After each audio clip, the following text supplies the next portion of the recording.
what's going on with Ripple at the moment. Some interesting things coming out of that camp. So they've announced a $200 million share buyback. They're expressing optimism for 2022. Let's dive into the history of this because it's kind of interesting. As we know, actually it was 2020, the SEC filed a lawsuit against Ripple. It was worth $1.3 billion. They said you are using XRP tokens. These are an unlicensed digital security, etc.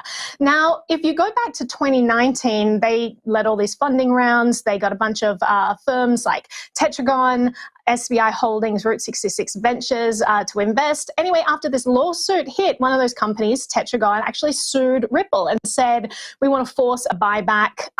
There's an obligation of a buyback clause, the value of its undisclosed investment sum.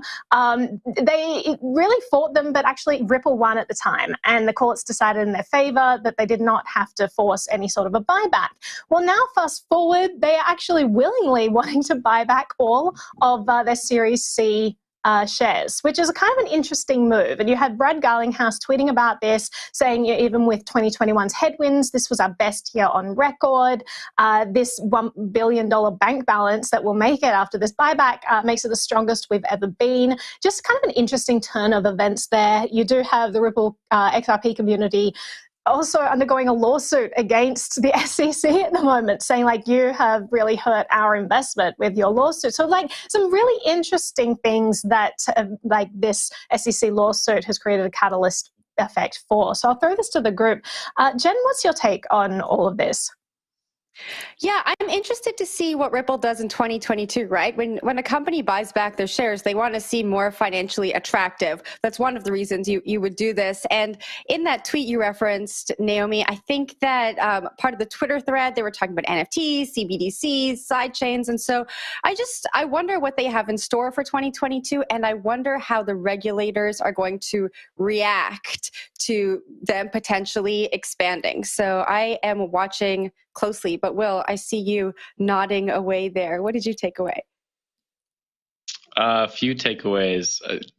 Interesting to see a positive headline about Ripple, because they're typically just kind of the ostracized coin at the party. No one really likes them that much these days. And seeing like a big valuation number, $15 billion, nothing to smirk at. And we can go either way on like opinions on coins, obviously. We'll just leave that aside. But I think it is interesting to see Brad Garlinghouse kind of rolling out a lot of the same comments that other tokens make about integrating things like CBDCs, NFTs, whatnot, kind of trailing what Ethereum has already done, just to put it bluntly. Seems to be the same kind of speak we see with a lot of these other altcoins who are trying to take Ethereum's second place seat. And then even from there, just looking at this valuation, $15 billion, being able to purchase back all that $200 million worth of shares that were outstanding. I mean, that's not crazy to me that they're able to do that, because they do control the XRP token and they're able to print it when they want. So lots of questions for me about this whole thing. I'd love to get some more reporting around all of Ripple. Zach, I'll bump it up to you though. Yeah, I think the valuation is the biggest question for me. What's driving that? What's driving that valuation, right? Like Ripple as a company has been pretty heads down, largely due to litigation, and we haven't heard much from them in terms of who they're signing on board as new partners within the banking sector, if that's still even a focus of theirs. It's interesting to see what investors are seeing, what they're seeing the value proposition be for what has long been a stalwart of this industry. So, there's been rumors for a number of years of Ripple going public. It's going to be interesting to see if that comes to bear in 2022. But yeah, interesting to see what the next chapter for this company will be.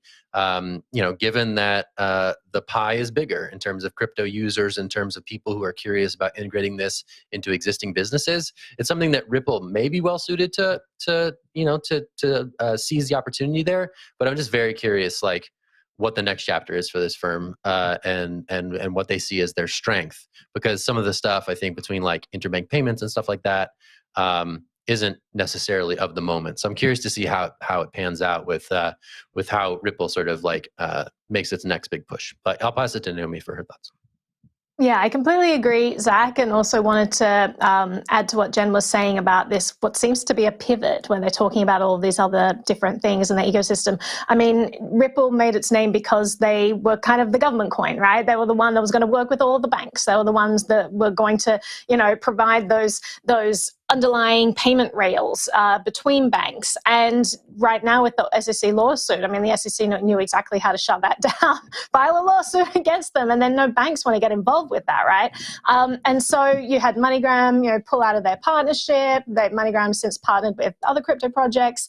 And so I think that Ripple is, at this stage is thinking like, how long is this lawsuit going to go along? People are predicting that it's really wrapping up now. So perhaps we'll see some positive news for the crypto space in general. I'm always in solidarity with any project that's going to be fighting the SEC, because I think what they're doing is atrocious and destroying innovation, and people should have the right to experiment with all kinds of different financial innovation. And it's really been crippled at the moment with all these heavy-handed regulatory actions. But it is going to be interesting to see what happens with this project, and if they are actually intending a pivot away from the original intentions of the project now that the government has kind of crippled all of that. Or maybe they will end this lawsuit, maybe they'll bounce back, maybe they'll go back into that. It's going to be interesting to watch this play out.